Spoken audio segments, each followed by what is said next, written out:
오늘 우리에게 주신 하나님의 말씀은 시편 119편 33절로부터 48절입니다. 함께 보도록 하겠습니다. 여호와여, 주의 율례들의 도를 내게 가르치소서. 내가 끝까지 지키리이다. 나로 하여금 깨닫게 하여 주소서. 내가 주의 법을 준행하며 전심으로 지키리이다. 나로 하여금 주의 계명들의 길로 행하게 하소서. 내가 이를 즐거워함이니이다. 내 마음을 주의 증거들에게 향하게 하시고 탐욕으로 향하지 말게 하소서. 내 눈을 돌이켜 허탄한 것을 보지 말게 하시고 주의 길에서 나를 살아나게 하소서. 주를 경외하게 하는 주의 말씀을 주의 종에게 세우소서. 내가 두려워하는 비방을 내게서 떠나게 하소서. 주의 규례들은 선하심이니이다. 내가 주의 법도들을 사모하였사오니 주의 의로 나를 살아나게 하소서. 여호와여, 주의 말씀대로 주의 인자하심과 주의 구원을 내게 임하게 하소서. 그리하시면 내가 나를 비방하는 자들에게 대답할 말이 있사오리니 내가 주의 말씀을 의지함이니이다. 진리의 말씀이 내 입에서 조금도 떠나지 말게 하소서. 내가 주의 규례를 바랐음이니이다. 내가 주의 율법을 항상 지키리이다. 영원히 지키리이다. 내가 주의 법도들을 구하였사오니 자유롭게 걸어갈 것이오며 또 왕들 앞에서 주의 교훈들을 말할 때에 수치를 당하지 아니하겠사오며 내가 사랑하는 주의 계명들을 스스로 즐거워하며 또 내가 사랑하는 주의 계명들을 향하여 내 손을 들고 주의 율례들을 작은 소리로 읊조리리이다. 아멘. 33절부터 40절까지는 5번째 단락에 해당합니다. 여기에서는 하나님의 교훈을 항상 배우고 깨달을 수 있기를 기도하는 내용이 많이 나오는데, 먼저 33절을 보시면 시인은 끝까지 하나님의 말씀을 지킬 수 있도록 그 율례를 가르쳐 달라고 기도합니다. 하나님이 늘 새롭게 말씀을 가르쳐 주지 않는다면 말씀을 끝까지 지킬 수 없음을 시인은 알았기에 이렇게 말하고 있는 것이죠.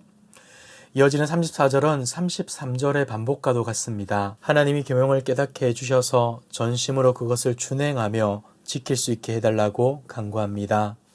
사랑하는 성도 여러분, 시인은 분명히 알고 있었습니다. 하나님께서 우리의 눈을 떠 보게 하시고 귀를 열어 듣게 하셔야만 그 말씀을 깨닫게 된다는 사실을 말이죠.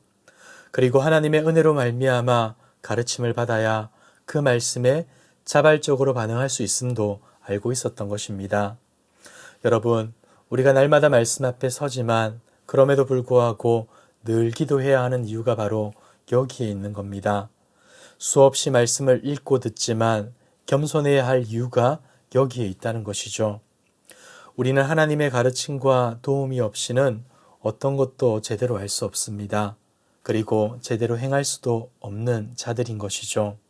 그렇기 때문에 우리는 겸손히 하나님의 도움을 구하여 그 말씀을 알아가고 그 말씀대로 살아가는 자가 되어야 하는 것입니다. 인간이 아무리 하나님의 계명과 가르침에 지적으로 동의하고 즐거워한다 할지라도 그 길로 행할 수 있게 하는 것은 오직 하나님의 은혜입니다. 그래서 시인은 그 은혜를 간구하며 이렇게 고백하고 있는 것이죠. 35절과 36절입니다. 나로 하여금 주의 계명들의 길로 행하게 하소서. 내가 이를 즐거워함이니이다. 내 마음을 주의 증거들에게 향하게 하시고 탐욕으로 향하지 말게 하소서. 성령 하나님의 인도하심이 아니라면 우리의 연약하고 죄된 마음은 자연적으로 세상의 탐욕으로 향할 수밖에 없습니다. 이 때문에 시인은 탐욕이 아닌 하나님의 말씀으로 자신의 마음이 향할 수 있도록 기도를 하고 있는 것이죠. 우리 인간의 모든 감각은 죄의 영향 아래 있습니다. 특별히 우리의 눈이라는 것은 너무나 많은 죄악된 것들에 노출되어 있습니다. 37절에서 시인은 자신의 눈을 이 세상의 헛된 것들로부터 지켜달라고 기도합니다. 헛되고 악하고 거짓된 세상이 아니라 하나님의 길을 바라보며 따라 살아가게 해달라고 기도하는 것입니다. 이어지는 38절로부터 40절까지는 자신이 두려워하는 악인들의 비방이 떠나기를 간구합니다. 하나님의 말씀이 우리에게 주는 가장 중요한 기능 중에 하나는 하나님과 우리와의 관계를 올바르게 정립해 주는 것일 겁니다. 이는 창조주이신 하나님과 피조물에 불과한 우리의 모습을 있는 그대로 바라보게 하는 것이죠. 여러분, 우리가 말씀을 통해 이와 같은 관계를 알게 된다면 우리에게는 어떤 반응이 나타나야 되겠습니까? 너무나 자연스럽게 피조물에 불과한 우리는 하나님을 경외해야 할 것입니다. 그리고 하나님을 올바르게 섬기게 되겠죠.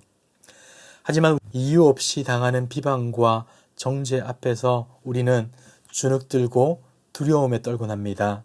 그리고 우리는 연약하여서 하나님을 경외하는 것을 잊어버리고 악인들의 이러한 말과 행동에 휘둘려 그들을 두려워하는 삶을 살 수도 있다는 것이죠. 이에 시인은 이럴 수밖에 없는 자신의 모습을 솔직하게 인정하며 이렇게 간구합니다. 하나님, 저는 연약합니다. 저를 두렵게 만드는 악인들의 비방이 사라지게 해 주십시오 라고 말하고 있습니다. 사랑하는 성도 여러분, 우리는 이러한 고백을 하고 있는 시인과 별반 차이가 없는 존재입니다. 우리도 하나님께 기도하지 않는 삶, 하나님께 붙들리지 않는 삶을 살아간다면 나도 모르는 사이에 하나님을 경외하는 자가 아니라 세상을 두려워하는 자로 살아가게 될 것입니다. 그리고 여기서 우리가 한 가지를 더 생각해 보았으면 합니다. 여러분, 시인이 이러한 간구를 하는 이유와 목적이 무엇입니까? 자신의 안위와 편안함을 위한 간구입니까? 결코 아닙니다. 하나님을 온전히 경외하기 위해 하나님의 말씀의 선하심을 맛보며 살아가기 위해 이렇게 간구하는 것입니다. 그저 나를 미워하는 사람이 아무도 없길 바라는 마음에서가 아니라 하나님께 온전히 집중하며 하나님의 말씀을 따라 살아가고 싶어서 이렇게 기도하는 것이죠. 그래서 40절에서 이렇게 고백합니다. 내가 주의 법도들을 사모하였사오니 주의 의로 나를 살아나게 하옵소서.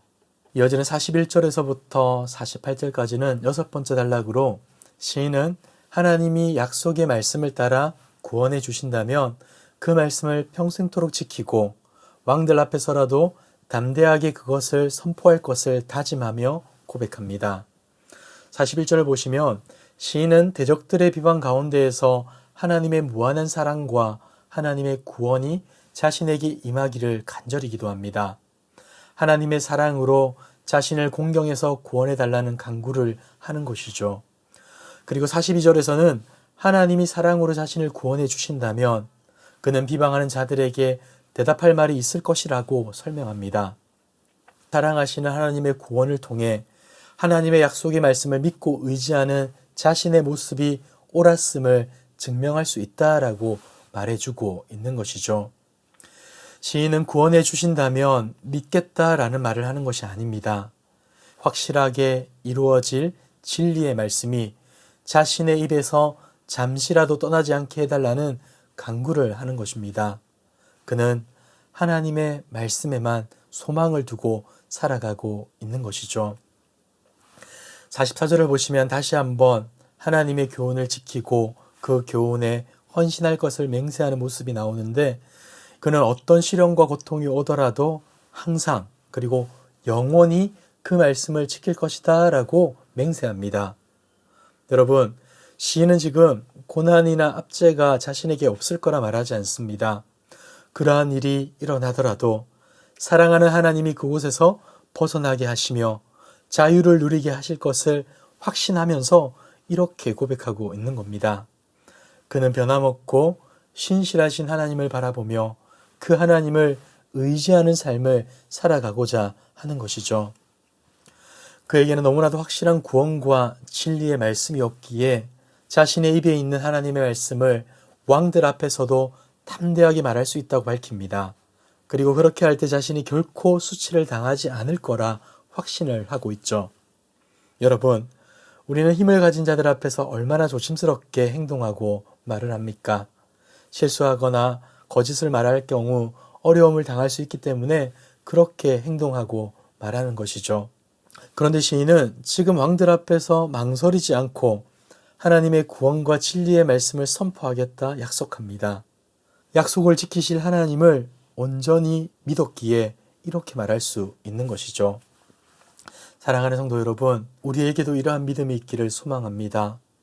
하나님의 말씀이라고 말은 하면서도 마치 세상의 질서와 방식으로 살아야 할 것처럼 행동하지 마시고 변하지 않는 하나님의 말씀을 신뢰함으로 어디서든지 담대하게 하나님의 말씀을 선포하며 자랑하는 저와 여러분들 되길 주님의 이름으로 축복합니다. 이제 마지막 47절과 48절에서 시인은 하나님의 말씀을 이렇게 표현해 주고 있습니다. 내가 사랑하는 주의 계명들. 하나님의 말씀이 얼마나 좋았으면 이렇게 고백하겠습니까? 그는 하나님의 말씀을 사랑하기에 즐거움으로 그 말씀을 읽고 행할 거라 말합니다. 그리고 자신의 손을 들어 하나님을 찬양하는 마음으로 혹은 기도하는 모습으로 하나님의 말씀을 묵상하겠다 맹세합니다.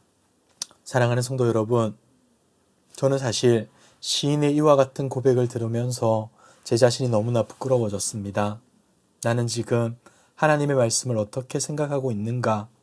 다른 이들에게 하나님의 말씀을 어떻게 보여주고 있는가라고 고민을 해봤는데 아무리 생각해도 시인의 고백과는 거리가 먼 것처럼 보였습니다. 여러분, 하나님의 말씀을 사랑하는 저와 여러분들 되길 소망합니다. 시인이 들려주는 말씀을 사랑하는 고백 앞에서 낯뜨거워지고 숨고 싶어지는 우리의 모습이 아니라 맞습니다. 정말 그렇습니다. 라고 고백하며 더욱 하나님의 말씀을 사랑하고 그 말씀을 증거하며 살아갈 수 있는 저와 여러분들 되길 주님의 이름으로 축복합니다. 기도하겠습니다.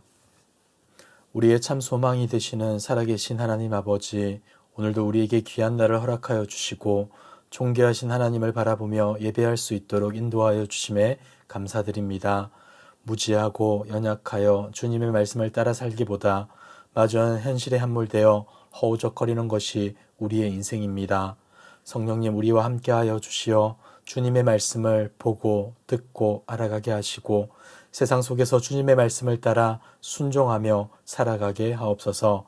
주님의 말씀을 더 사모하고 사랑하길 원합니다. 주님의 말씀을 가까이 하게 하시고 주님을 알아가는 기쁨을 누리며 살아가는 우리 모두 될 수 있도록 인도하여 주시옵소서. 이 모든 말씀 예수님의 이름으로 기도드리옵나이다. 아멘.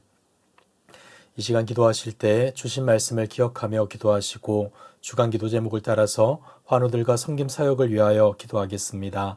영적으로나 육적으로 연약한 자들을 위해 기도해 주시고 기쁨으로 섬기는 우리 교회 될 수 있도록 모든 섬김 사역을 통하여 세상의 소망이 되는 우리 교회 될 수 있도록 기도하시고 코로나19 공동기도문으로 함께 기도하겠습니다. 기도하겠습니다.